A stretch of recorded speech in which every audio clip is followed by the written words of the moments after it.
Alright, I just want to start off this video by saying that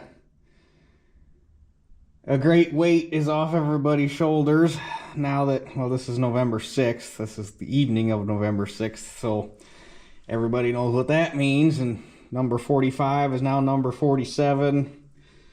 And things are right with the world, and hopefully by this time next year, things may not be perfect, but hopefully they're on the right track to being better than what they are right now. So, with that being said, that's all the further we need to go into that, and this is the best that I've felt in like the last 2 months, so yeah, that's a great weight off the shoulders. And if you don't like it, well, if you're one of them people, we just had to put up with 4 years of your identity politics bullshit, and we're sick and tired of it, so now you get to put up with our 4 years of trying to fix everything that you fucked up. But anyhow, that's enough of that. So, why we're actually here, tis the time of year for the, what do I normally call this? Can't remember what I normally call this. Anyhow, going over how things turned out for the year. So, to start off with, for numbers as far as crops went, and we will, I guess, start, let me go back and find my page. We'll start with 2023 so that we have a comparison, because 2023 was basically weather-wise the exact opposite of this year. 2023, we started off incredibly dry, and things sat in the ground and didn't germinate for like a month. And then once we finally got going, 2023 got wet and stayed wet, and well, we all know how that turned out with tracks on a combine. So last year, corn total was 18,194 bushel. Corn average was 163. Average tester weight was 54.7. Average moisture on corn was 19.9. And then beans total was 2271. Average on beans was 45 bushel an acre. Average test weight was 57.2, and average moisture was 12.3.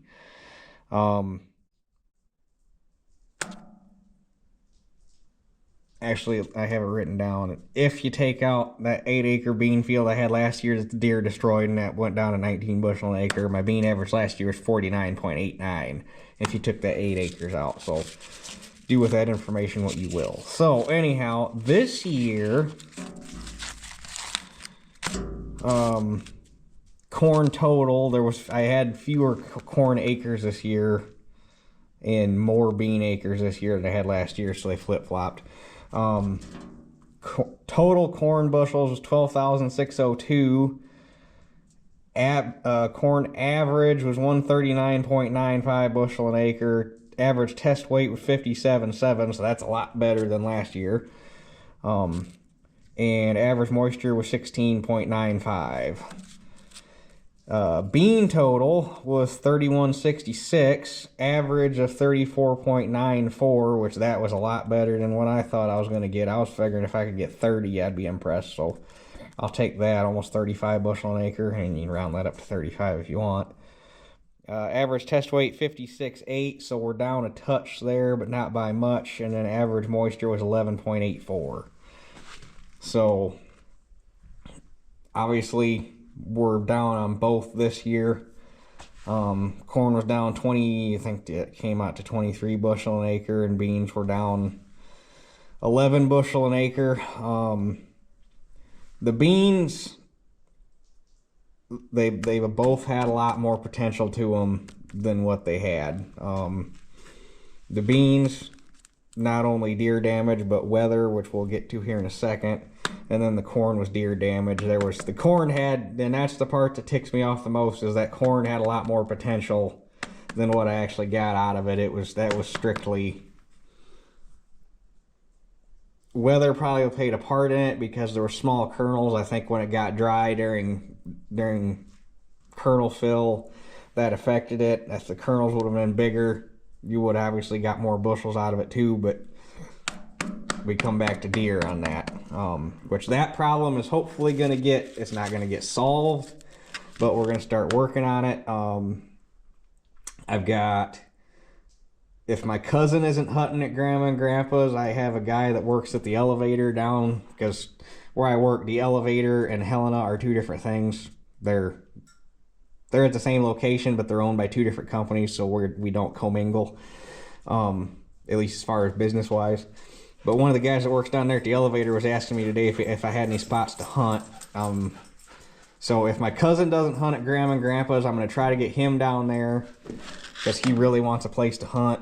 My cousin's going to work on my uncle's place. Stillwater's that last bad deer cornfield I had, with the driveway and where all the equipment used to be along the driveway. That field, they're going to get some people hunting out there, because not only were they getting into my corn, but they were destroying the ladies' flower bed and their vegetable garden, so they want the deer gone too. So no, I'm not just an asshole for wanting the deer gone. And then the field I was at before that, I'm going to see what I can do where one of the neighbors called on my uncle or on my cousin about hunting out there with an automatic rifle, which he wasn't, and whatever an automatic rifle is, whatever. I mean, I know what it is, but probably not too many people going out hunting with a BAR. So that field, I'm going to see if the guy will let me get some guys out there to bow hunt. That field's moving in the right direction with my cousin taking those 6 deer off last year. I think that sent a message to the herd, but they could still use some work. So hopefully I can get a guy out there bow hunting. Actually, there's a father and son that want to bow hunt that I might get out there. So hopefully I got 2 guys bow hunting out there. And then that little 5-acre field across from my grandma's, I'm going to see if I can get a guy out there hunting that. And then hopefully I can get on the list for some block permits for next spring. And hopefully we can start working on that. Plus corn hybrid, I'm going to plant more of that. What was that hybrid? Oh, I thought that was the other one. So the one that the deer seem to like the least is Wyckoff 2299. That's the one that they kind of pretty much left alone. And then it is that's 2299. Where's the other one? 2177. Oh, that's the 98 day. Where's the other one? 2299, 2299. Where's the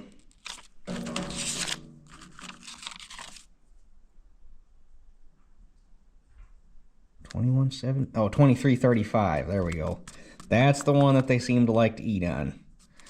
So I'm going to plant more of the 2299 because they seem to leave it alone just naturally, which is beneficial. The 2177, that 98 day, I think it didn't do terrible last year, but this year under stress conditions, it suffered not only from the deer damage, but I just think that hybrid did not like being dry. I don't think that's a very good stress performer. Last year it did okay, but this year I wasn't happy. So I think I'm done. I think that's the information I needed between this year and last year. I'm probably done messing with the sub 100 day hybrids. The few times I've tried it, the 100 day plus hybrids have always smoked them. It's just, and then the kicker of it is this year it wasn't even the driest hybrid. The 102 and 103 kicked it on dryness too. So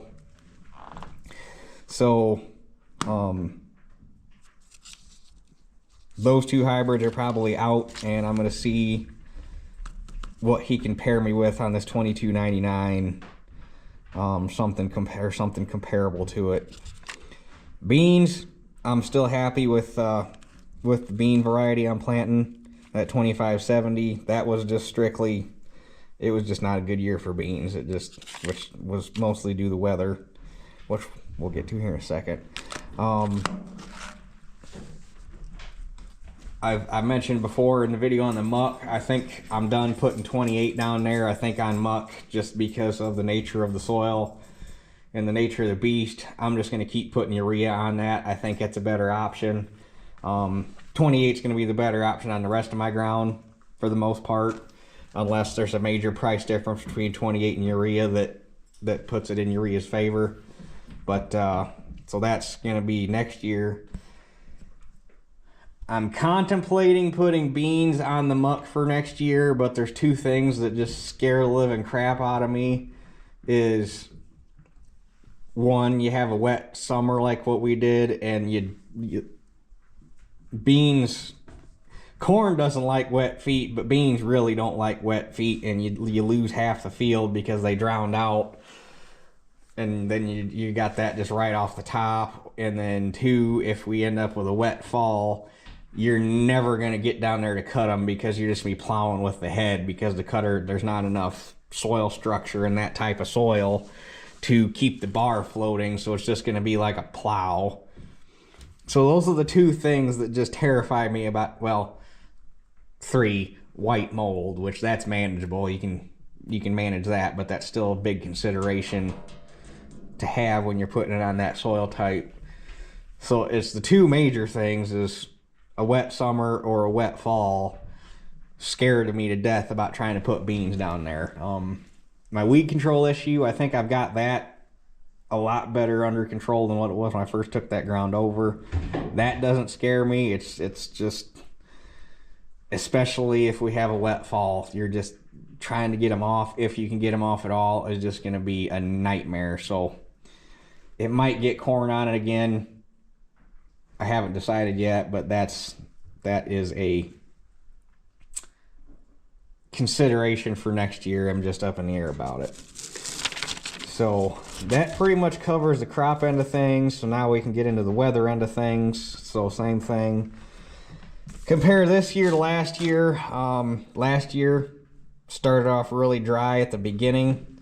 Between April and May, we only had, well, April last year was 1.35 inches of rain. And these numbers are all here at my house. So some places might have got more, some places might have got less. April 1.35, May 1.55, June 2.95, and then in July we got wet. 7 inches of rain there in July, and then we just kind of stayed wet all the way through October last year. Rain total up for the growing season last year up to September was 20.2. Then we ended up with 6.6 in October for a total of 26.8 inches last year. And then I quit keeping track in November, because at that point it was wet. It wasn't getting any better. I just kind of didn't care about it anymore. So dry April, May, June, and then July we got wet.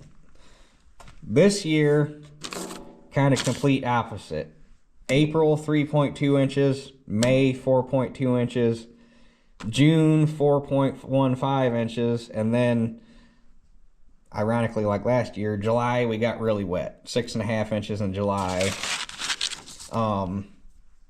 August 2.5 inches, September 3.1 inches, for a total in the growing season from April to September of 23.25 inches. And then in October here, we had 1.85 inches, which the wheat really appreciated that, for a grand total of 25.1 inches last year from April to October. So, or this year, sorry, not last year. So where things got screwy this year, April and May we were wet. May finally dried out kind of toward the second week, whenever it was we finally got planting. This year we fought hard to actually get planting because things stayed wet. And then even in May, toward the tail end, when things quote unquote dried out, we were still planting. Conditions were still kind of but not too bad. I mean, as far as numbers from April to June, July is where things got screwy, because July 10th, that 2.25 inches right there, I had 2.25 at the house, but that was when that first hurricane rain came through, and numbers on that ranged anywhere from about 1.25 inches to almost 7. So I had 2 1/4 here at the house. Down in Three Oaks where the muck was, they had anywhere between 5 and 6. North of here, you get like 6 inches, 7 inches, and then you go south of the state line, they were like 2 inches, 1.25 inches. So it was all over the place. But that rain right there is what really screwed all the wet spots. And then 6 days later, we had another 1.25 inches on top of it before we even dried out from that big one. So that like week and a half right in here in July was really what made all the wet ground suffer the worst. And then you go and flip around, and then in August, 205 is not a terrible August number, but from August 28th until September 20th, we had nothing. And our last, we had a 1/2 inch on the 28th, but we were dry for about 2 weeks before that too. So, and August, I should have kept track of some temperatures because that would put all this into perspective too. But August and September were not only that span end of August to basically the third week of September, and even before that, not only were we dry, but we were very hot and very windy. So the rain that the little bit of rain that we did get here in August didn't go very far because we were hot and we had it was the best way to describe it, and the closest I can think of is like South Dakota in the summer. You get hot, you get dry, and there's just a constant wind day and night. That's what we were in here, and that's what really just cooked the beans. So that's where the bean crop pretty much failed. And I mean, there's nothing you can do about it unless you had irrigation. So that's why I was impressed to get basically 35 bushel an acre out of beans, because I figured it was going to be a lot worse. And then obviously the deer damage didn't help. And ironically, the best bean field I had was the one behind Mom and Dad's that ran 48, and that's the one that got smoked with atrazine. So maybe I should have smoked them all with atrazine. Maybe that would have been maybe that would have done it. And I don't know if the reason that field ran good enough was that field stayed greener longer than stuff that was even planted before it. So, stayed greener than stuff that was planted after it. So I don't know if burning it off or burning it with that atrazine delayed the maturity enough that it pushed them back into this end of September rainfall that we caught, and that helped fill some of those pods out. I don't know, I can't explain it, but literally the worst looking bean field that I had for like the first 4 weeks was the one that ended up being the best. Go figure. If I tried doing it on purpose, I would have killed them, but because it was an accident. So there's that. That just is what it is. Nothing we can do about it except take the lessons we learned from this year and apply them to next year. So hopefully next year's better. It certainly, I mean, even though the yields were crap, this year still went a lot better than 2023 because harvest was a lot better this year. So I'll definitely take this harvest, even though the yields were down, versus last harvest where the yields were up, but you had to fight tooth and nail for every acre you took off. It would have been nice to see a few more bushels out of it. And honestly, the 35 bushel beans hurt more than the 139 bushel corn. That was kind of painful on the pocketbook. But this too shall pass.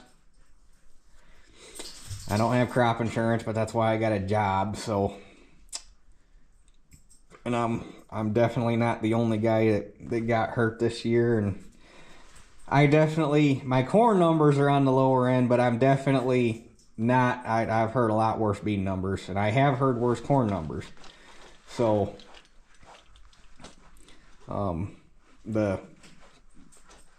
I'm not gonna say anybody's names or numbers, but I have heard so far the worst corn numbers I've had as far as the whole farm average. Dryland corn, the farm I'm referencing to, has got some irrigated ground, but he said their dryland corn at the time that I talked to him was only averaging about 135 over everything. So definitely could have been better. Definitely could have been a lot worse. So I guess I consider myself fortunate that I got what I got, and the grain quality was. That's the one consoling thing, is the grain quality this year was excellent. This is the first year it was only one load, but it was the first year that I've hauled corn in at a 60-pound test weight right straight out of the field. But I had a lot of 58s and 59-pound test weights. So yeah, it's like I say, this too shall pass, and next year will be better, and we can apply what we learned and hopefully do a better job. So I guess that takes care of that yearly video, and I'm gonna try to, within the next day or two, also squeak in a video, because we need to do an update on Dad's dozer, because he's made quite a few strides on that. I was trying to not use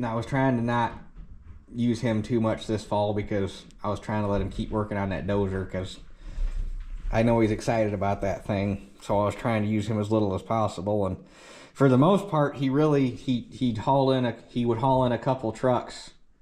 Like if I had a second truck that needed emptied on a weekday or something, he'd run it down during the day to get it empty, and then I could go shell by myself in the evening, and if I needed to, he'd come swap me trucks.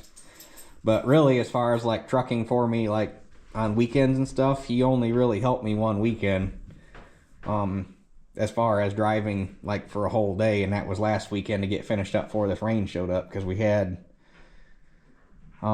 since Sunday evening, when it actually finally started raining, we've had 1 3/4 inches, and it's actually still on my way home from Mom and Dad's tonight, it started spitting rain again. So safe to say chisel plowing's probably off the table for a time being, but should still be able to chop stalks. So, but I also needed to quit raining, because I really need to get the leaves mulched in the yard, because they're really annoying me, and yard work has been put off for about the last 4.5 weeks, and it's kind of looking kind of ugly out there. I'm a little ashamed of it, but what can you do? So I'm about halfway through paying rent now. In the last 2 days, I've managed to pull that off. Hopefully Friday and Saturday, I think we got some decent weather on Saturday. Hopefully I can work on getting combines cleaned up and put away. And then hopefully next week we can kind of transition into chopping stalks. So that's kind of the plan. But I really want to get the combines and the trucks cleaned up while the weather's still warm. So that's where we're at. So with that being said, that's it for this one, and we'll catch you guys on the next one.